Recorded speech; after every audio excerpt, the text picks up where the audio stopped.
সৰ্বানন্দ সোণোৱাল গোচৰতে কৈছিল যে ট্ৰিব্যুনেল নাই, এতিয়া আপোনালোকে এইখন আইন মতে বহিষ্কাৰ কৰিব পাৰে। কিন্তু লগে লগে চেন্ট্ৰেল গভৰ্ণমেণ্টে ফৰেনাৰ্ছ ট্ৰিব্যুনেলখন লৈ আহিলে। সেইকাৰণে আমাৰ সেই জাজমেণ্টৰ এফেক্টখিনি কংগ্ৰেছে তেতিয়া নালিফাই কৰি দিলে। কোনেও গমো নাপালে তৰুণ গগৈ চৰকাৰৰ দিনত খুব সুন্দৰ কৰি ট্ৰিব্যুনেলৰ ব্যৱস্থাটো আকৌ লৈ অহা হ'ল। ট্ৰিব্যুনেলটো সুপ্ৰিম কোৰ্টে নোহোৱা কৰি দিলে, INDT নোহোৱা কৰি দিলে, ফৰেনাৰ্ছ ট্ৰিব্যুনেল বুলি চেন্ট্ৰেল গভৰ্ণমেণ্টে ৰুলটো এমেণ্ড কৰি ট্ৰিব্যুনেলখন লৈ আহিলে। তাৰমানে ট্ৰিব্যুনেলৰ ব্যৱস্থাটো চলি থাকিলে। এইবাৰ সুপ্ৰিম কোৰ্টে ফাইনেলি ক'লে যে অসম চৰকাৰে ট্ৰিব্যুনেলৰ যাব নালাগে বুলি কোৱা নাই, অসম চৰকাৰে এই আইনখন ব্যৱহাৰ কৰিব পাৰে। জাষ্টিছ সূৰ্যকান্তৰ দিয়া এটা judgement on behalf of the majority. গতিকে ইমান দিনৰ এটা প্ৰক্ৰিয়া এটা যে উইদাউট ট্ৰিব্যুনেলত নোযোৱাকৈ এক্সপেল কৰিব পাৰি, সেইটোৱে আজি এটা মান্যতা পালে। আৰু এটা আজি অসম চৰকাৰৰ এইটো এটা ঐতিহাসিক সিদ্ধান্ত। আৰু ই হাইকোৰ্ট সুপ্ৰিম কোৰ্টো হ'ব নোৱাৰে, কাৰণ দিছ is A judgement of constitutional bench. আৰু এখন কনষ্টিটিউচনেল বেঞ্চ নোহোৱালৈকে this is the law of the land. গতিকে এই আইনখন বদলাবৰ কাৰণে 6জনীয়া বিচাৰপীঠ এখন লাগিব। 6জনীয়া নহয়, 6জনীয়া জাজমেণ্ট দিছেতো 7জনীয়া লাগিব। দিছ ইজ এ কোনেও মানে সুপ্ৰিম কোৰ্টত বহুতে পাৰ্টি আছিলে, কোনেও কেছটো চোৱা নাছিলে। এইবাৰ মাননীয় গৃহমন্ত্ৰী অমিত শ্বাহ ডাঙৰীয়া আহোঁতে আমি আলোচনা কৰিছিলোঁ। He has, because this is a central act, central government has only authorise our disease.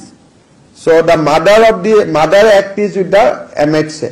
So I discussed with him and he has given instruction to us that go ahead as per the provision of the act. The betrayal যেতিয়া এইটো এটা কংগ্ৰেছে ডাঙৰ বিশ্বাসঘাতকতা কৰিছিল, যদি আপোনালোকে Sarbananda Sonowal judgement চাই, তাত অপাৰেটিং অৰ্ডাৰত আছিল যে ট্ৰিব্যুনেল ইজ কোৱাষ্ট উইদিন 3 মাহ। কোনেও প্ৰটেষ্টটো নকৰিলে, Congress brought back the tribunal. আগত নামটো আছিল INDT, কৰি দিলে ফৰেনাৰ্ছ ট্ৰিব্যুনেল। নিয়ম মতে এতিয়া সেই অৰ্ডাৰ যদি নাহিলহেঁতেন এই এক্টখন মতে এক্সপেল হলহেঁতেন। So they have somehow sabotaged implementation of this act in that point of time. Supreme Court আমাক ক'লে তোমালোকে কিয় ৰখি আছা, why not you are implementing this? আমিতো বাধা দিয়া নাই, ট্ৰিব্যুনেলখন চেন্ট্ৰেল গভৰ্ণমেণ্টে বনাইছে। বাট চেন্ট্ৰেল গভৰ্ণমেণ্টটো সুপ্ৰিম কোৰ্ট সৰ্বানন্দ সোণোৱাল গোচৰতে কৈছিল যে ট্ৰিব্যুনেল নাই, এতিয়া আপোনালোকে এইখন আইন মতে বহিষ্কাৰ কৰিব পাৰে। কিন্তু লগে লগে চেন্ট্ৰেল গভৰ্ণমেণ্টে ফৰেনাৰ্ছ ট্ৰিব্যুনেলখন লৈ আহিলে। সেইকাৰণে আমাৰ সেই জাজমেণ্টৰ এফেক্টখিনি কংগ্ৰেছে তেতিয়া নালিফাই কৰি দিলে। কোনেও গমো নাপালে তৰুণ গগৈ চৰকাৰৰ দিনত খুব সুন্দৰ কৰি ট্ৰিব্যুনেলৰ ব্যৱস্থাটো আকৌ লৈ অহা হ'ল। ট্ৰিব্যুনেলটো সুপ্ৰিম কোৰ্টে নোহোৱা কৰি দিলে, INDT নোহোৱা কৰি দিলে, ফৰেনাৰ্ছ ট্ৰিব্যুনেল বুলি চেন্ট্ৰেল গভৰ্ণমেণ্টে ৰুলটো এমেণ্ড কৰি ট্ৰিব্যুনেলখন লৈ আহিলে। তাৰমানে ট্ৰিব্যুনেলৰ ব্যৱস্থাটো চলি থাকিলে। এইবাৰ সুপ্ৰিম কোৰ্টে ফাইনেলি ক'লে যে অসম চৰকাৰে ট্ৰিব্যুনেলৰ যাব নালাগে বুলি কোৱা নাই, অসম চৰকাৰে এই আইনখন ব্যৱহাৰ কৰিব পাৰে। জাষ্টিছ সূৰ্যকান্তৰ দিয়া এটা judgement on behalf of the majority.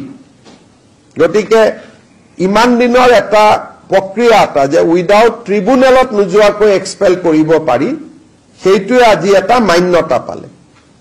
আৰু এটা আজি অসম চৰকাৰৰ এইটো এটা ঐতিহাসিক সিদ্ধান্ত। আৰু ই হাইকোৰ্ট সুপ্ৰিম কোৰ্টো হ'ব নোৱাৰে, কাৰণ দিছ is A judgement of constitutional bench. আৰু এখন কনষ্টিটিউচনেল বেঞ্চ নোহোৱালৈকে this is the law of the land. গতিকে এই আইনখন বদলাবৰ কাৰণে 6জনীয়া বিচাৰপীঠ এখন লাগিব। 6জনীয়া নহয়, 6জনীয়া জাজমেণ্ট দিছেতো 7জনীয়া লাগিব। দিছ ইজ এ কোনেও মানে সুপ্ৰিম কোৰ্টত বহুতে পাৰ্টি আছিলে, কোনেও কেছটো চোৱা নাছিলে। এইবাৰ মাননীয় গৃহমন্ত্ৰী অমিত শ্বাহ ডাঙৰীয়া আহোঁতে আমি আলোচনা কৰিছিলোঁ। He has, because this is a central act, central government has only authorise our disease. So the mother act is with the MHA. So I discussed with him and he has given instruction to us that go ahead as per the provision of the act. The বিট্ৰেল যেতিয়া এইটো এটা কংগ্ৰেছে ডাঙৰ বিশ্বাসঘাতকতা কৰিছিল যদি আপোনালোকে সৰ্বানন্দ সোণোৱাল জাজমেণ্ট চাই তাত অপাৰেটিং অৰ্ডাৰত আছিল যে ট্ৰিব্যুনেল ইজ কোৱাস্ট উইদিন 3 মাহ কোনেও প্ৰটেষ্টটো নকৰিলে Congress brought back the tribunal আগত নামটো আছিল আইএনডিটি কৰি দিলে ফৰেনাৰ্ছ ট্ৰিব্যুনেল নিয়ম মতে এতিয়া সেই অৰ্ডাৰ যদি নাহিলেতেন এই একখন মতে এক্সপেল হলহেঁতেন so they have somehow sabotaged implementation of this act in that point of time Supreme Court amak kole tumaloke kyo rokhi asa why not you are implementing this ami to badha dia nai tribunal khon central government e banaise but central government to Supreme Court er uporot nohoy